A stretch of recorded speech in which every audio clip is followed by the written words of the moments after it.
சிவகாசி பக்கத்துல திருத்தங்கல் அப்படிங்கிற ஏரியால இருந்து உங்க இன்ஜினியர் காலேஜர் பாண்டி பேசுறேன். நைட்டு நண்பர் ஒருத்தர் ஃபோன் பண்ணியிருந்தாங்க. இன்ஸ்டாகிராம்ல இருந்து உங்க பார்த்தேன், வீடியோ பார்த்தேன். ரொம்ப நாளா உங்களை நான் ஃபாலோ பண்ணிட்டு இருக்கேன். ஸோ ஒரு டவுட் இருந்தது கேட்கலான்னு பார்த்தேங்கிற மாதிரி கேட்டாரு. ஏன்னா கொஞ்ச நாளைக்கு முன்ன அவங்க கெட்டின வீடுல காம்பவுண்ட் வால்ல பெரிய இஷ்யூ இருக்கு, வந்து பார்த்து ரெடி பண்ணி கொடுக்கலாமா, ரெனோவேஷன் பண்ணி கொடுக்கலாமா, வாஸ்து கம்ப்ளைண்ட் கொஞ்சம் நிறைய இருக்கு பார்க்கலாமாங்கிற மாதிரி கேட்டாங்க. ஸோ அவங்க வந்து பார்த்ததுல நிறைய குறைகள் நிறைய இருந்தது, நம்ம அதை அவங்ககிட்ட ஷேர் பண்ணியிருக்கோம். அதுல ரொம்ப என்ன மனசை பாதிச்ச விஷயம் என்னன்னு கேட்டீங்கன்னா, ஒரு 80 அடி காம்பவுண்ட் வந்து பாத்தீங்கன்னா 40 அடியில சென்டர்ல பெரிய விரிசல் மாதிரி கிட்டத்தட்ட 1 இன்ச் 1.5 இன்ச் அளவுக்கு பெரிய கீறல் விட்டு இருந்தது.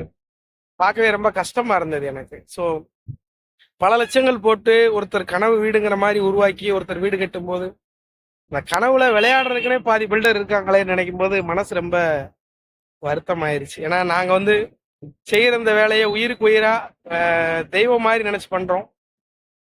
அதே தொழில ஒரு சிலர் வந்து பணத்துக்காக ஒர்க் பண்றாங்களே நினைக்கும் போது ரொம்ப மிகுந்த வேதனையா இருக்கும்.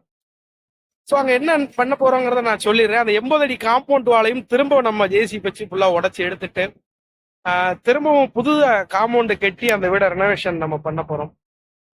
அங்க ஏற்பட்ட மெயின் ரீசன் என்ன அப்படின்னா, கரம்ப மண்ணுல பாறையை ரீச் பண்ணாம சும்மா மேலோட்டமா தோண்டி காம்பவுண்ட் வாலை கட்டி கொடுத்துட்டு போனதுதான் அந்த காம்பவுண்ட் வாலோட ஃபெயிலியருக்கு காரணம் அமைஞ்சிருக்கு.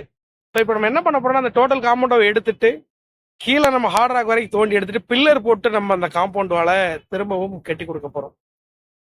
ஒருத்தர் பண்ண தவறு அதை நம்ம திரும்ப திருத்தி பண்ணி கொடுக்க போறோம். அந்த வீடை பண்ணி கொடுக்கறதுல எனக்கு மகிழ்ச்சி. ஏன்னா வீடு பெரிய வீடு சரிங்களா, ரொம்ப பிரம்மாண்டமா கட்டியிருந்தாங்க. அந்த காம்பவுண்ட் வால் அப்படி இருந்தது வந்து மனசு ரொம்ப வேதனையா இருக்கு. என்ன அப்படின்னா, 1 அடி 2 அடி ஆழம் பார்க்காம அன்னைக்கே தோண்டி பாறை வரைக்கும் தோண்டி அந்த இதை கட்டியிருந்தாங்கன்னா இன்னைக்கு வீட்டு உரிமையாளர் அதை இடிச்சுட்டு லட்சங்கள் செலவு பண்ற வேலைகள் வந்திருக்காது. வீட்டு உரிமையாளருக்கு தான் இப்போ பணம் வேஸ்ட். செய்யற வேலையை திரும்ப செஞ்சு கொடுத்துட்டோம் அப்படின்னா என்னைக்குமே நம்மளுடைய வாடிக்கையாளர்கள் நம்மளை பின்தொடருவாங்கன்னு நிறைய பில்டர்களுக்கு தெரிய மாட்டாங்க. தரம் ஒண்ணுமே என்னுடைய முழு சுதந்திரம் நினைச்சு நான் கெட்டுற அனைத்து பழைய வீடுகளையும் புது வீடு புதுப்பிக்கிறதுலையும் தரமா செஞ்சு கொடுத்துட்டு இருக்கேன் தமிழகம் முழுவதும். உங்களுக்கு எதுவும் பழைய வீடு புதிய வீடு புதுப்பிக்கணும் தாராளமா நீங்க எங்களை தொடர்பு கொள்ளலாம். நன்றி.